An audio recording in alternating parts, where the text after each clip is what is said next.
शंकर भगवान का चित्त भगवान व्यास जी ने अपनी ओर खींच लिया। अब आप समझ लो कथा।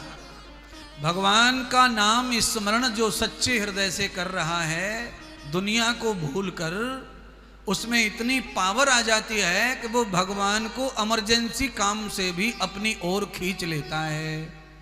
अब भगवान को इससे ज्यादा इमरजेंसी क्या है? सामने दुश्मन, उसको मारने के लिए, और भगवान का चित्त खींच ले व्यास जी के मंत्र ने, ध्यान ने, भजन ने। भजन में इतनी शक्ति है कि भगवान को किसी भी इमरजेंसी सेवा को छोड़ के आना पड़ेगा अगर तुम्हारा भजन सच्चा है और भगवान के लिए है स्पेशल तो।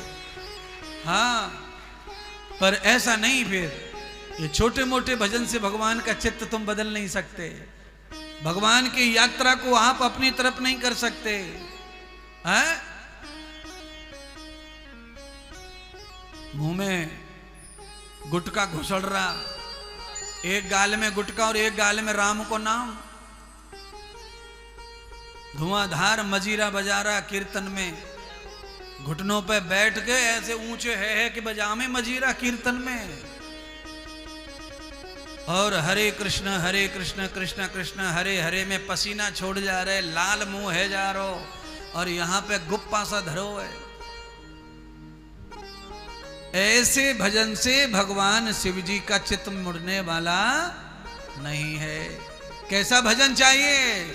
सरस्वती में बैठ के चाहिए। सरस्वती माने ज्ञान से, विवेक से, सरस्वती माने विद्या के साथ, सिद्धांत के साथ। अरणी माता पत्नी है, बगल में बैठी है, पर महादेव के भजन में व्यास जी को पत्नी का भास नहीं है कि पत्नी बगल में बैठी है, इंतजार कर रही है हमारा। 6 महीने से बेचारी थक गई, झमाई ले रही है इंतजार करके।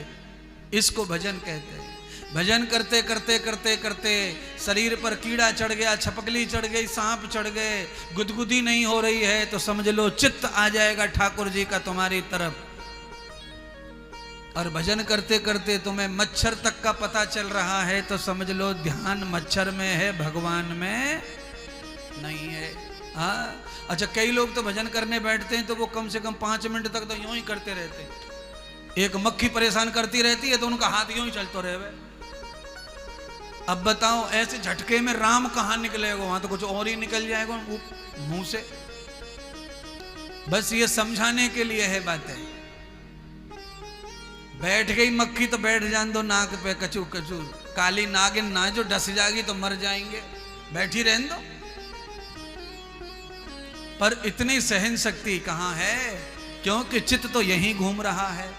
अगर चित्त हमारा यहीं घूम रहा है, इसीलिए मक्खी का एहसास होता है दिमाग में। अगर चित्त परमात्मा में लग गया तो मक्खी का एहसास होने वाला नहीं है। अच्छा, पार्वती जी वहीं सो रही हैं, शंकर भगवान आ भी गए। पार्वती को मालूम ही नहीं है शंकर कहां है, क्योंकि वो तो चली गई ध्यान में। वो तो कथा को धारण कर लिया, चरित्र में धारण कर लिया तो चली गई। वो तो चित्त में चली गई, योगिनी बन गई। वो तो शंकर चले गए वहां से, उन्हें नहीं पता है। इसी कथा को भगवान शिव महापुराण में अगर मैं सुनाता यही कथा, तो मैं कहता कि माता पार्वती को 5000 वर्ष हो गए ध्यान करते करते।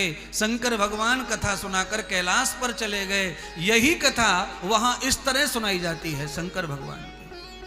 यहां यह कथा सुनाई जा रही है कि माता पार्वती सो गई, शंकर उठ करके तोता को मारने के लिए वहां पहुंचे और वहां महादेव को आकर्षित कर लिया व्यास जी ने। महादेव पहुंचे और कहा, वत्स क्या चाहिए?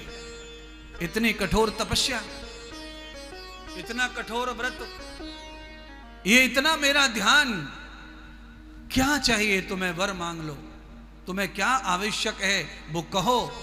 तो भगवान वेद व्यास का ध्यान खुला, सामने महादेव का दर्शन हुआ, जीवन धन्य कर लिया प्रणाम करके नेत्रों से महादेव का, और कहा, परमात्मा, परमात्मा श्री हरि, आप जिनकी कथा गाते हैं, आप जिनका ध्यान करते हैं, वही मेरे हृदय में आकर के अपनी लीलाएं देके गए हैं। प्रभु, आज वही कृष्ण लीला, वही भागवत लीला, परमात्मा की लीला मैंने रच ली है। उसे कोई गाने वाला, पढ़ने वाला, मुझे चाहिए। हे परमात्मा महादेव, आप ही श्रेष्ठतम हैं आचार्य दुनिया में, जिनका तीसरा नेत्र खुला हुआ है, ज्ञान चक्षु। आप कृपा करो, मैं आपको चाहता हूं कि आप मेरे घर ऐसा पुत्र भेज दो जो मेरे धर्म को, परंपराओं को आगे ले जा सके।